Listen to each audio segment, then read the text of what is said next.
My wife was getting ready to leave on a date with another man, said, "You can just accept it." The door slammed shut behind Clara as she strutted down the hallway, her heels clicking sharply on the tiles. A sharp chill ran through the air, not from the cool breeze outside, but from the tension that crackled between her and Adrian. He leaned against the door frame, arms crossed, eyes hard as stone. "Clara, you really think you're just gonna walk out of here like that?"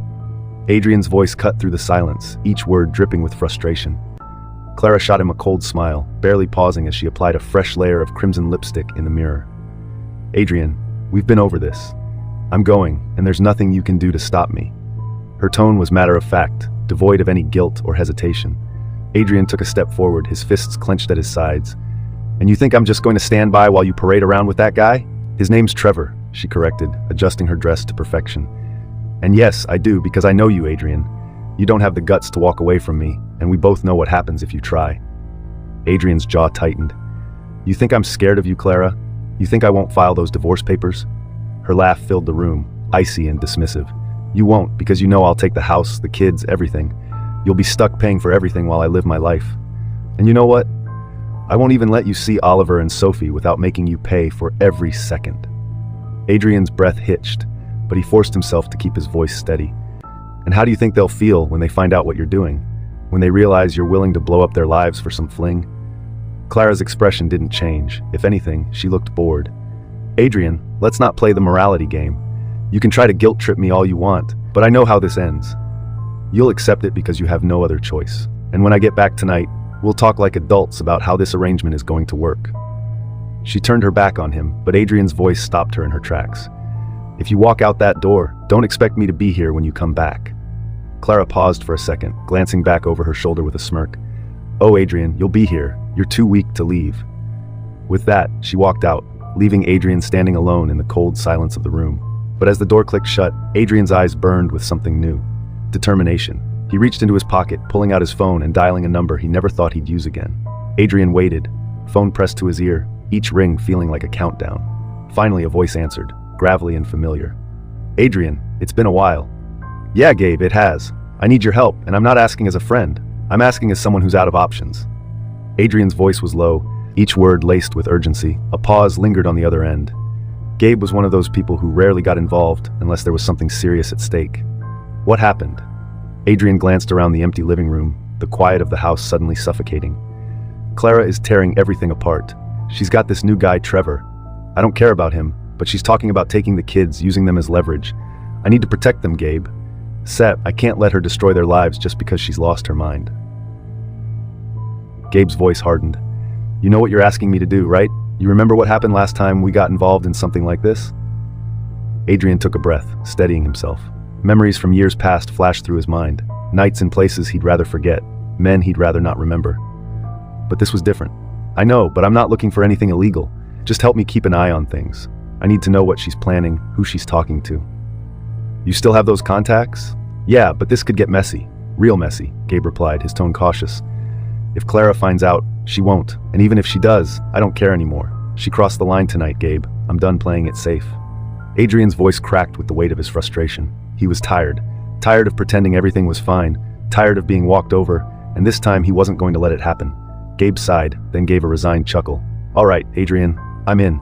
I'll make a few calls, get a couple of the old crew together. But you better be sure about this, because once we start, there's no going back." Adrian's grip tightened around the phone. "Believe me, I'm ready." If you enjoyed this video, consider liking my video. Meanwhile, Clara strode into the neon-lit lounge where Trevor waited, looking every bit the charmer in his leather jacket and casual grin. The music pulsed through the speakers, and the air was thick with the buzz of conversations and laughter. As soon as Trevor saw Clara, he gave her a confident nod and raised his glass. "Hey, beautiful, you actually made it," he teased, leaning in closer as she sat down beside him.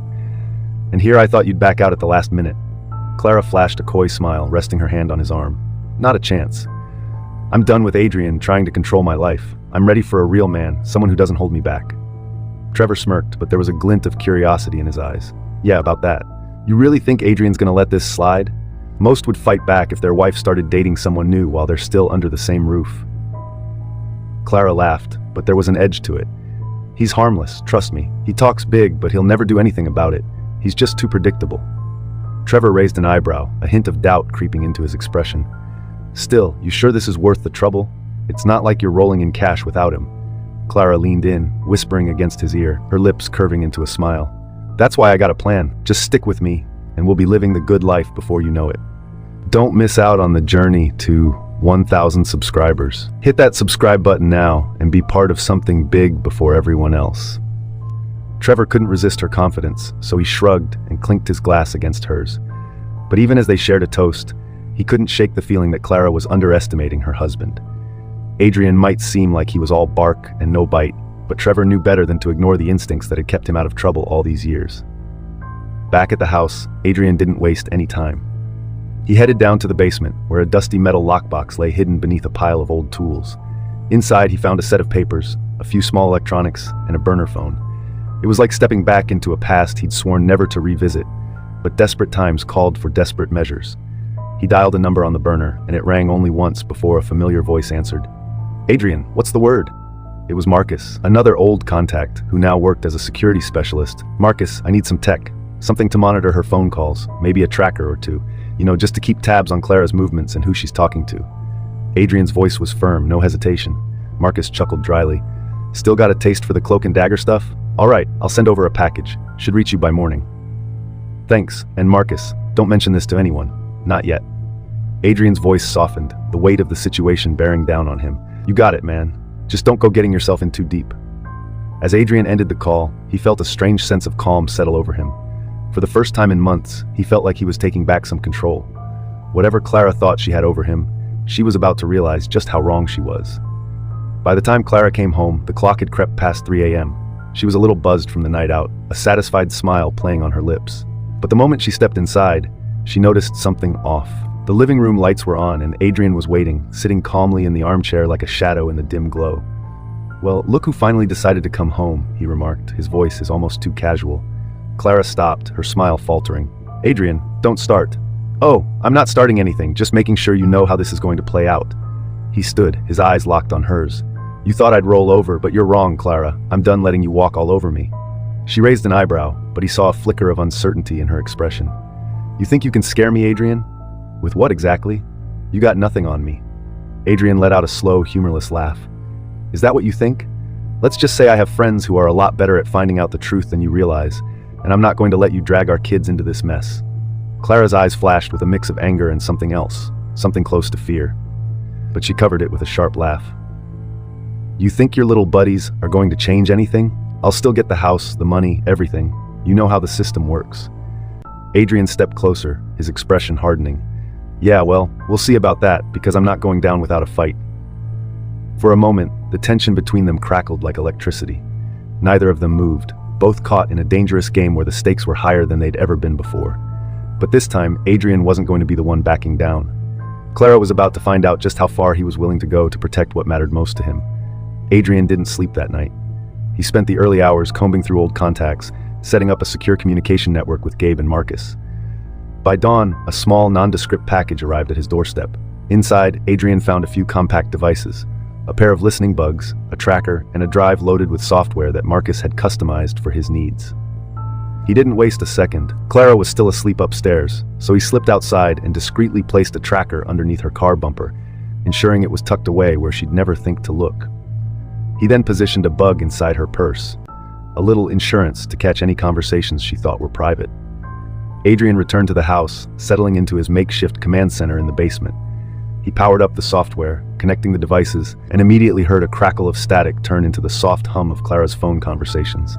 He exhaled, bracing himself for whatever he might find. Meanwhile, Clara's morning began with a nagging sense of unease. Adrian's new attitude rattled her more than she'd ever admit, but she buried the feeling as she went about her day.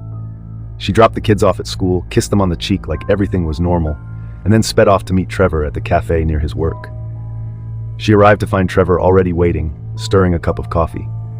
As she slid into the seat across from him, he noticed the tension in her eyes. "Rough morning?" he asked, raising an eyebrow. Clara forced a smile, brushing a stray lock of hair behind her ear. "It's Adrian. He's acting different, more confident. It's like he knows something I don't." Trevor leaned in, lowering his voice. "Maybe he does. You sure he hasn't caught on to what you've been planning?" She waved a dismissive hand. "He's just trying to act. He doesn't have the guts to actually do anything." But as she said the words, doubt flickered across her face. and Trevor caught it. He took a sip of his coffee, watching her carefully. Maybe it's time we play it safe. You don't want him getting too suspicious. Clara rolled her eyes, though her smile was strained. Relax, Trev. I have everything under control. Back in the basement, Adrian listened, clenching his jaw as he heard every word. His mind raced with possibilities, but he forced himself to stay focused. If he made a move too soon, he'd risk tipping Clara off. So instead, he let them talk, soaking in every detail. He learned that Trevor was more than just a fling. He was a partner in Clara's scheme. They were discussing finances, ways to cut Adrian out of the picture completely. Adrian couldn't help but feel a surge of anger, but he swallowed it down, focusing on the long game. This time, Clara wasn't going to see him coming. The next evening, Adrian called Gabe, his voice tight with tension. She's planning something big, Gabe. She's got this guy Trevor, and they're plotting to bleed me dry. They're even looking into offshore accounts. Gabe let out a low whistle. That's serious, Adrian. You need to counter this before she locks you out of everything. I know. That's why I need your help with something more direct. We need to put the pressure on, make her think twice before she makes a move. Gabe hesitated. What are you thinking? Adrian glanced at the old map pinned to the basement wall, a relic from his past life that suddenly seemed all too relevant. Remember that safe house outside of town? The one we used when things got too hot overseas? Yeah, I remember. You thinking of stashing the kids there? Adrian nodded, even though Gabe couldn't see him. Just for a few days until I can figure out the next step. I don't trust her, and I don't trust Trevor to keep his nose out of our business. Gabe was quiet for a moment, then he spoke with a grim resolve. All right, Adrian, I'll make the arrangements, but if you're going down this path, you better be ready for whatever comes next. Adrian's voice hardened. I am, and I'm not letting Clara win. 2 days later, everything was in motion. Adrian picked up Oliver and Sophie from school early, telling the principal there had been a family emergency. He loaded them into his SUV, forcing a smile as he told them about a surprise adventure. They reached the safe house by nightfall, a secluded cabin nestled deep in the woods. The kids were excited, thinking it was some kind of vacation. Adrian played along, setting up a movie for them while he stepped outside to meet Gabe, who had arrived with a small team. Gabe crossed his arms, glancing at the cabin. Nice setup. How long you planning to keep them here? Just until I've got enough leverage on Clara. I want her to feel what it's like to lose control, Adrian replied, his eyes hardening. She thinks she can rip our lives apart, but I'm not going to give her that chance. Gabe nodded, but he looked uneasy. You sure this is what you want, Adrian? This could get ugly, real fast. Adrian took a deep breath, staring out into the darkness of the woods. It's already ugly, Gabe. I'm just trying to survive it. Meanwhile, Clara sat in the kitchen, scrolling through her phone and growing more anxious by the second. It was nearly 10 p.m., and she hadn't heard from Adrian all day. The kids hadn't come home from school, and his car wasn't in the driveway. She tried calling his cell, but it went straight to voicemail. A sharp knot of fear twisted in her stomach. She picked up her phone again and called her mother, her voice edged with panic. Mom, I think something's wrong. Adrian took the kids, and he's not answering my calls. Her mother's voice crackled on the other end, full of concern. Clara, what do you mean he took the kids? Are you sure? He's not just trying to scare you? Clara gritted her teeth. I don't know, but he's never done anything like this before. I don't know where he is, and I can't lose Oliver and Sophie. Not like this. Her mother hesitated, then offered gently, You might need to involve the police, dear, if he's really taking them. Clara swallowed, her mind racing. She wasn't ready for that yet. Calling the police would mean losing control, and she couldn't afford that, not when she still had a plan. No, she replied quickly. Not yet. I'll handle it. I just need to find out where he's hiding them. After ending the call, Clara grabbed her purse and headed for the door. But as she stepped outside, she didn't notice the shadow that slipped out of sight across the street, one of Gabe's men, keeping a close eye on her every move. That same night, back at the cabin, Adrian sat on the porch, phone in hand. He called Marcus, who answered on the second ring. You get anything from that bug? Adrian asked, his voice low. Oh, I got plenty, Marcus replied with a dark chuckle. Clara's losing her mind trying to find you. She's called that Trevor guy 3 times, and she's definitely thinking about going to the cops. Adrian nodded to himself, a grim satisfaction settling in. Good, keep monitoring. If she makes any moves, I need to know about it first. You got it. But Adrian, be careful. You push too hard and she might just push back. Adrian's eyes glinted in the darkness. Let her. This time I'm ready for whatever she throws at me. The next day, Clara met Trevor at a dingy bar on the outskirts of town, her face tight with stress. She gripped his arm, her voice desperate. Adrian's gone off the deep end, Trevor. He's taken the kids somewhere, and I can't find him. We have to get them back, or everything we've planned is going to fall apart. Trevor frowned, pulling her into a secluded booth. We can figure this out, but you need to stay calm. If you panic, you're going to make mistakes. Clara bit her lip, her eyes flashing with frustration. We don't have time for calm. We have to find them before he does something drastic." But as she spoke, she noticed something, a small black device on the edge of her purse, barely visible against the lining. Her heart skipped a beat, and she quickly turned her back to Trevor, pretending to dig through her bag. "What's wrong?" Trevor asked, sensing her change in demeanor. Clara forced a tight smile. "Nothing. I just need to use the restroom." She slipped away, her mind spinning. She locked herself in a stall, peeled the bug off her purse, and crushed it under her heel. A fierce determination hardened her features. "So, Adrian, you want to play dirty?" she muttered to herself. "Fine, let's see how you handle it when I start playing back." Clara stormed out of the bar, her mind racing. She had underestimated Adrian, and now she was backed into a corner. But she wasn't about to give up. She called Trevor, ordering him to meet her at the house. They needed to plan their next steps, and fast. Trevor showed up an hour later, but the atmosphere was tense. Clara's anger was palpable, and Trevor was on edge, uncertain about how far things might go. They paced the living room, the lights dim as Clara ranted about Adrian's sudden change. "We have to find him, Trevor. If he thinks he can hide the kids from me, he's dead wrong," she hissed, her nails digging into her palm. Trevor raised his hands, trying to keep the peace. Okay, let's not do anything reckless. Maybe we can dig into his finances, see if he's made any sudden withdrawals or rented a place. I know a guy who can help us track down his movements." Clara's eyes lit up with a flash of hope. "Do it, whatever it takes. Just find them." At the cabin, Adrian's phone buzzed with an alert from Marcus. Clara had discovered the bug, but she wasn't giving up. Adrian gritted his teeth, knowing it was only a matter of time before she tried something drastic. He checked in on the kids, who were playing with some board games Gabe had brought. He forced a smile for them, then stepped outside to think. Gabe met him on the porch, handing him a cup of coffee. "She's not gonna let up, is she?" Adrian shook his head, staring out into the woods. "No, but she doesn't know what we've got planned. I'm gonna make sure she sees just how far she's pushed me." Gabe took a sip, glancing over. "And you're ready for that? For whatever comes next?" Adrian looked back at the cabin, where his kids' laughter drifted through the open window. "I have to be. For them." Clara and Trevor's search for Adrian led them to a private investigator who specialized in finding people who didn't want to be found. But every step they took, Adrian anticipated, thanks to the info Gabe's team kept feeding him. When Clara set up a meeting with a lawyer to discuss filing an emergency custody order, Adrian was already there, waiting outside the building, recording the entire encounter. He sent the footage to Marcus, who hacked into Trevor's financial records. Within hours, Adrian had everything he needed: proof of the shady money transfers and emails between Clara and Trevor discussing their plans to cut him out. He sent the files to Clara's phone with a simple message: "You want to play dirty? Here's my hand." Clara froze when she received the message, her heart pounding as she opened the files. Her face drained of color as she realized just how thoroughly Adrian had turned the tables. She turned to Trevor, her hands shaking. "He knows everything. He has evidence. He'll ruin us." Trevor's face hardened, the tension between them snapping. "You dragged me into this, Clara. If you had kept control, none of this would have happened." Back at the cabin, Adrian received a call from Clara. He answered, keeping his voice cold and steady. "You got my message." "I see." Clara's voice trembled, her anger barely contained. "Adrian, you can't do this. We can figure something out. Just give me back the kids and we'll go our separate ways. You don't need to do this." Adrian let out a bitter laugh. "After everything you've done, you think I just hand them over and let you walk away?" "No, Clara, it's over. I've filed for full custody. You're not seeing them again." "You think I'm just gonna let that happen?" she snapped, but there was desperation in her voice now. "You don't have a choice," Adrian replied. "I've got proof of everything, the money, the lies, the affairs. I'm not the one who'll be losing this fight." He ended the call, tossing the phone aside. Inside, the kids were waiting, oblivious to the battle raging around them. Adrian joined them, pulling them into a tight hug. He knew this wasn't the end, it was only a new beginning, but one where he finally held the upper hand.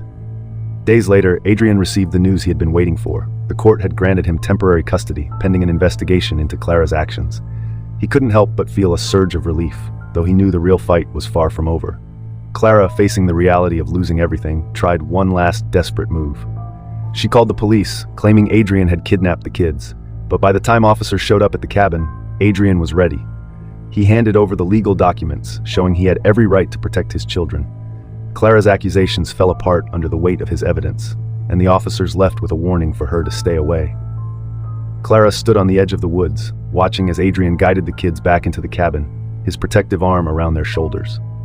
Her rage turned to bitter tears as she realized she'd lost. Adrian wasn't the man she could manipulate anymore, and now she had nothing left but the wreckage of her own schemes.